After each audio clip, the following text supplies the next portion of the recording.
Diskusi Pasca Pemilu, membahas tuntas pemilu 2024. Hanya di RRI Merauke dan kanal YouTube RRI Merauke.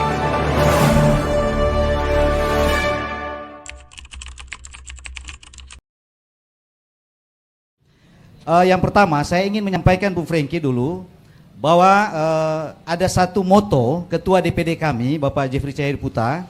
Saya bacakan motonya begini. Ketekunan membuat yang mustahil menjadi mungkin, dan yang mungkin menjadi kemungkinan besar, dan kemungkinan besar menjadi kenyataan, dan mereka bisa. Artinya, pada saat tahapan seleksi awal, kami sudah sepakat, punya komitmen di DPD Partai Nasdem, bahwa setiap dapil harus ada kita dudukan orang asli Papua yang duduk di setiap dapil. Itu komitmen kami di DPD. Dan syukur, puji Tuhan, dalam perjuangan kami dalam pileg kemarin, kami mendapatkan 5 kursi dan mendapatkan suara terbanyak, dan bisa menelurkan 2 orang asli Papua, anak asli Marin yang duduk dari dapil 4 dan dapil 5. Inilah perjuangan kami yang sudah kami torehkan dalam pileg kemarin. Pertanyaan tadi, bagaimana anggaran dasar rumah tangga? Dalam anggaran dasar rumah tangga Partai Nasdem itu jelas ada petunjuk partai atau di peraturan Partai Nasdem nomor 1 tahun 2004. Dia menyampaikan bahwa setiap DPD melakukan pleno untuk memilih 3 orang calon pimpinan atau ketua DPR dan susunan fraksi. Itu sudah kami lakukan pada tanggal 26 Mei kemarin, dan sudah dilanjutkan ke DPW dan sudah diteruskan ke DPP. Sementara berproses, dan kita berharap dalam waktu dekat sebelum pelantikan sudah ada SK yang diterbitkan oleh Dewan Pimpinan Pusat. Alhamdulillah, puji Tuhan, Partai Kebangkitan Bangsa mendapatkan prestasi kembali, prestasi yang senantiasa ritmenya tetap, sudah 4 kali periode selalu mendapatkan kursi wakil ketua 1, 4 kali periode. Kalau melihat teman-teman partai lain memang ya lompat-lompat, tapi PKB ini stabil ya. Stabil. Nggak tahu kapan jadi sang juara ini kayak Mas Juni. Mudah-mudahan yang akan datang pasti saya yakin PKB akan lebih baik dan bisa menjadi sang juara. Kalau saat ini masih mendapatkan, katanya Mas Rio itu ibarat kayak timnas sepak bola, mendapatkan apa? Trofi saja. Ya. Perak ya Bu ya. Yang di AFF itu, di Asian Cup itu, tapi kita memang ya alhamdulillah prestasi yang diberikan oleh, kepercayaan yang diberikan oleh masyarakat pada PKB, saya mengaturkan ucapan yang seterus-terusnya terima kasih yang sedalam-dalam, banyak sekali terima kasih penghargaan yang harus bagaimana nanti kita mengimplementasikan dan menyatakan dalam pelayanan kepada masyarakat Kabupaten Merauke untuk bagaimana ke depan.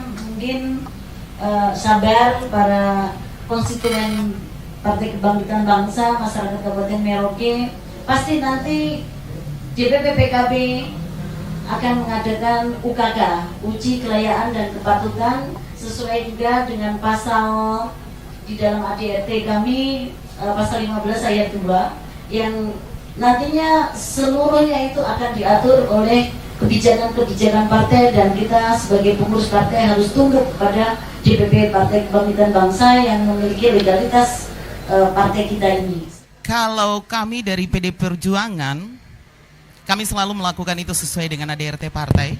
Kami merujuk kepada peraturan Dewan Pimpinan Pusat nomor 7 tahun 2019 yang semuanya menjadi kriteria yang harus dilaksanakan untuk calon-calon terpilih pastilah. Namun dari kriteria itu ada pengecualian untuk DPP dan kemudian DPC dan DPD yang menjadi pokok dalam kriteria pemilihan itu ketika unsur pimpinan, ketua, sekretaris, dan bendahara menjadi salah satu anggota terpilih. Maka mereka menjadi kriteria khusus yang akan disodorkan untuk menduduki unsur pimpinan.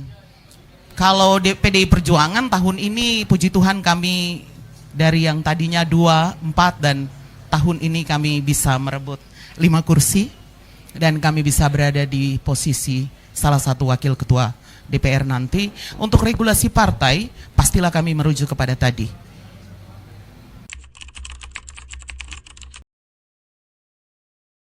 Tanggal 26 kemarin Mei, berdasarkan petunjuk organisasi dari DPP, itu kami sudah melaksanakan rapat pleno. Dan rapat pleno itu ada 3 yang kami usulkan. 3 orang yang kami usulkan itu untuk unsur pimpinan ya, ketua DPR. Nah, karena memang harus 3 orang. Dari mana yang 3 orang itu ada beberapa parameter yang harus kita lihat ya di Partai Nasdem. Yang pertama parameter yang akan kita nilai oleh DPP, pertama adalah mengenai riwayat kepartaian, itu yang pertama. Yang kedua, riwayat pendidikan atau biografi ya. Kemudian kapasitas pengalaman beliau atau calon yang akan kita usung, lalu prestasinya mereka. Kemudian yang terakhir, parameter terakhirnya adalah perolehan suara. Itu ada 6 parameter ini yang akan yang sudah kita kirim ke DPP melalui DPW, dan kita sambil kita menunggu, tetapi semangat kami dari awal saya sampaikan bahwa kami akan mengedepankan adalah orang asli Papua, dalam hal ini anak Marin. Kami berharap yang kami usulkan itu adalah mereka anak Marin yang bisa memimpin Palu di DPRD Kabupaten Merauke yang kita cintai. Rekomendasikan menyurat ke DPP memberikan surat yang mengusulkan beberapa kader yang terbaik ya, kader-kader kami yang terbaik nanti yang akan ikut fit and proper test ataupun uji kelayakan dan kepatutan seperti itu. Tinggal kita menunggu kapan dipanggil. Biasanya seluruh se-Indonesia itu sama-sama kita di sana semua serentak uji kelayakan dan kepatutan itu. Sabar dulu. Sabar, ya. Sabar Ya, dulu. tapi yang memang kita mempunyai satu calon-calon pimpinan ini semua yang terbaik, dari yang baik yang terbaik. Jadi juga ada Nusantara yang baik, juga ada yang Papua asli juga ada. Sebenarnya kearifan lokal, mudah-mudahan juga itu menjadi satu kebijakan partai. Minggu kemarin kami sudah melakukan rapat pleno di DPC, namun hari ini ketua DPC kami ada kedukaan, jadi kami mundur sampai waktu yang tidak bisa ditetapkan, kemungkinan besar minggu depan. Hanya tahapan itu akan dilakukan mulai dari DPC ke DPD, lalu diusulkan ke DPP. Nah, kalau bicara tentang siapa, saya sendiri salah satu di dalam. Namun dalam tanda bukan berarti harus diusulkan, tapi saya sendiri adalah yang terpilih di 2024-2029 ini. Ini merupakan hak nanti ketua, sekretaris, dan bendahara. Karena tadi dalam pasal 7 ayat 2017 ayat 4, 3 dan 4 itu rujukannya itu satu sebenarnya, PDI Perjuangan. Ketua, sekretaris, bendahara kalau mereka terpilih maka mereka yang harus diprioritaskan duduk di tempat itu. Itu yang pertama. Lalu kedua, tidak lupa dengan kearifan lokal yang ada. Untuk seperti itu PDI Perjuangan. Jadi kalau kami hari ini saya mau jawab tidak bisa, karena ini harusnya Pak Ketua yang duduk di sini dan menjawab, tapi mungkin nanti di bulan ini pasti sudah ada untuk PDI Perjuangan.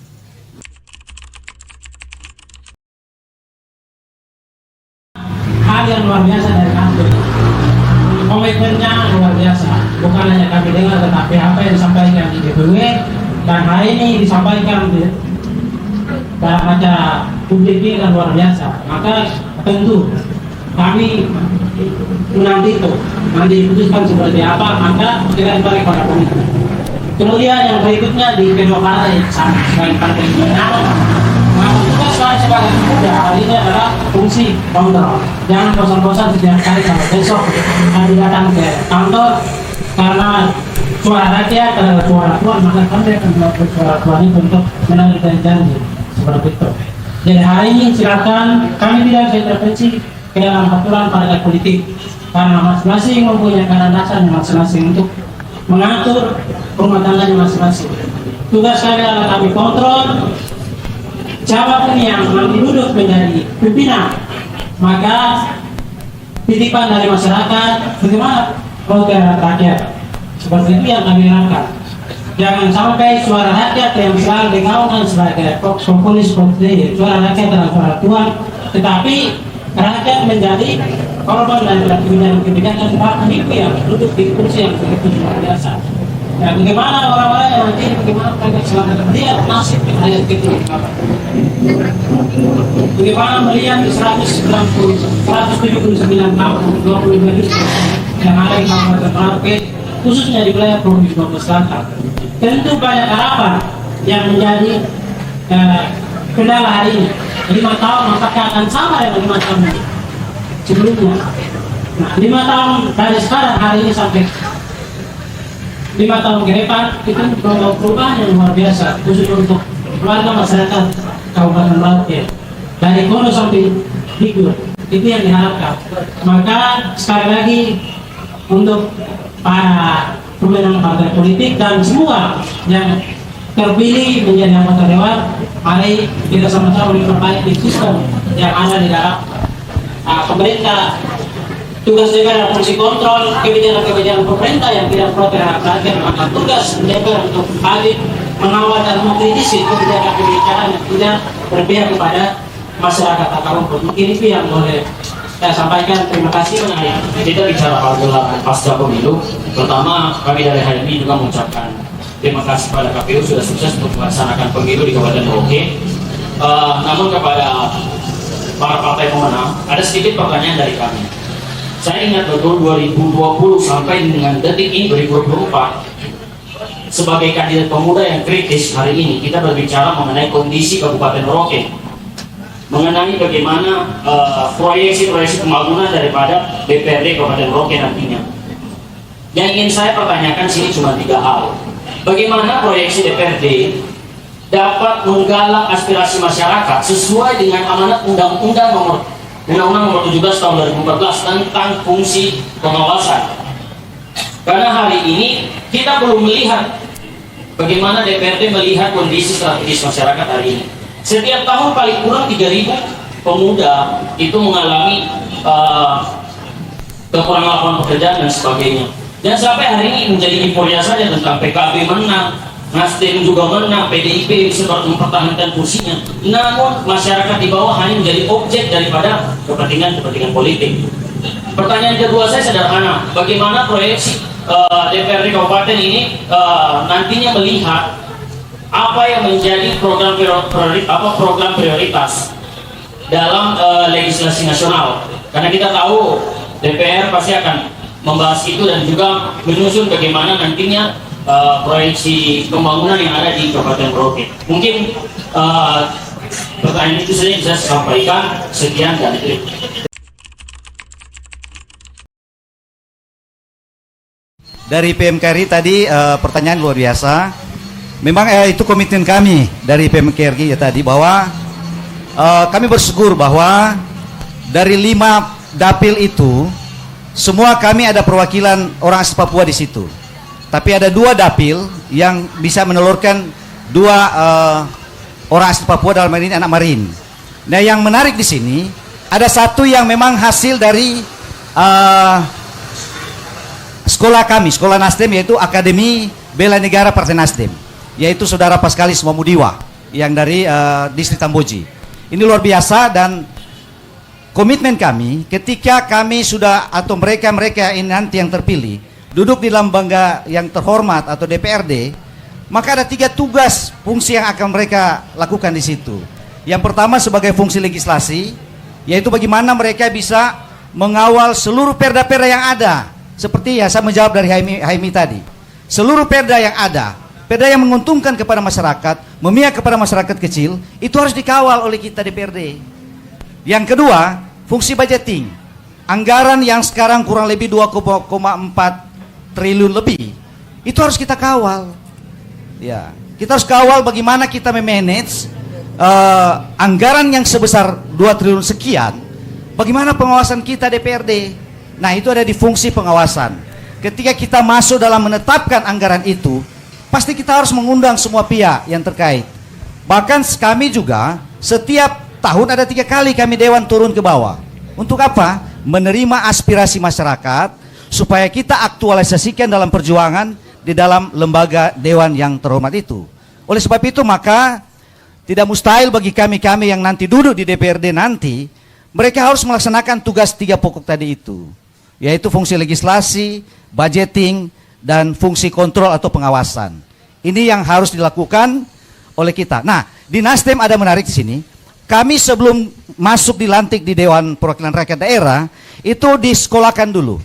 Ada pembekalan di DPP, itu kurang lebih sekitar 7 atau seminggu atau 10 hari, untuk memberikan mereka pemahaman, supaya mereka duduk di lembaga daerah atau DPRD, mereka sudah siap, sudah paham terkait aturan-aturan dan lain sebagainya. Itu menurut saya. Tapi saya menarik saja, saya mau sampaikan terima kasih kepada masyarakat Kabupaten Merauke. 3 kali dalam pileg ini, kami sebagai pemenang. Yaitu pertama 2014, ya kami sebagai pemenang kedua, 19 pemenang pertama, dan 2024 sebagai pemenang pertama. Ini konsistensi yang kami lakukan, dan kami bisa pemenang bukan karena kuat kami, tidak, tetapi karena dukungan masyarakat, kepercayaan masyarakat dari kampung sampai kota, itulah yang membuat kami sebagai pemenang. Dan mungkin kalau teman-teman yang lain, partai lain barangkali tidak senantiasa istiqomah ada Papuanya, tapi PKB juga selalu mewarnai Papua, selalu ada dik, gitu.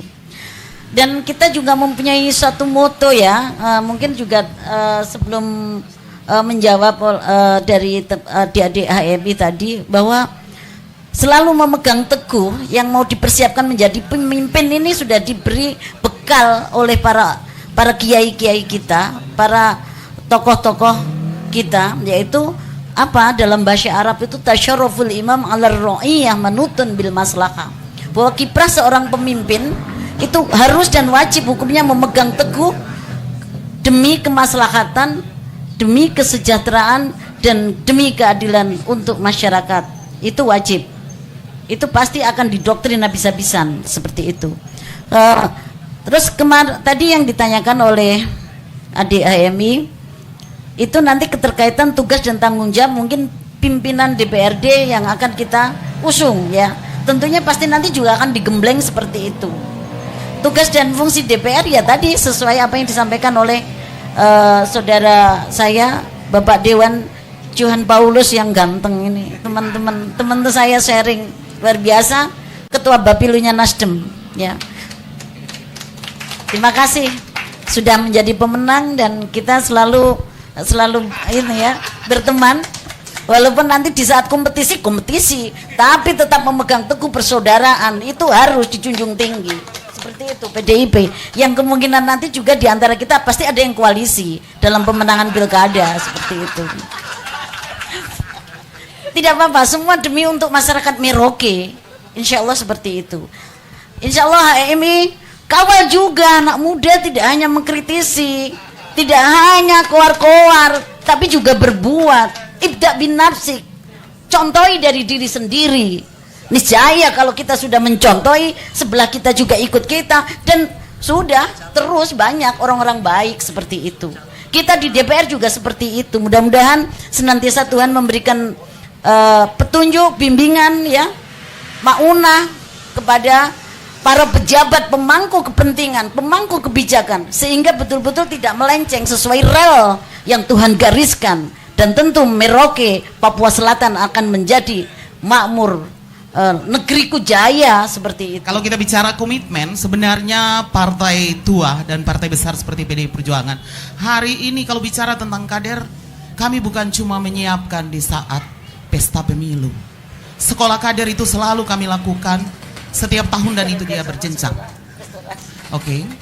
Kalau kemudian bicara tentang komitmen untuk tanah ini, hari ini satu-satunya di DPR RI anak asli Papua, Edwardus Kaise, merupakan kader terbaik PDI Perjuangan yang bisa kami persembahkan untuk tanah dan negeri ini. Luar biasa.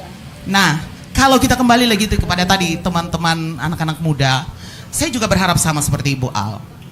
Sebenarnya mari kita berbuat sama-sama. Jangan cuma mengawal, tapi coba berikanlah kami juga tindakan. Nah, untuk teman-teman HMI tadi, saya baru beranjak periode pertama saya mungkin. Ada banyak harapan sebenarnya untuk kita semua, bukan untuk para masyarakat saja. Tapi harapan PDI Perjuangan selalu menyuarakan bahwa kami ini partai wong cilik. Memang sedih kalau melihat itu. Tapi mungkin kali ini kita harus lebih banyak mendengar apa yang menjadi aspirasi rakyat. Lewat musrembang harus kita wujudkan dalam sebuah proyek dan kerja nyata kabupaten. Karena itu adalah hasil pokok dan juga kebutuhan yang sangat mendasar di kampung-kampung yang sudah dilakukan secara tingkatannya.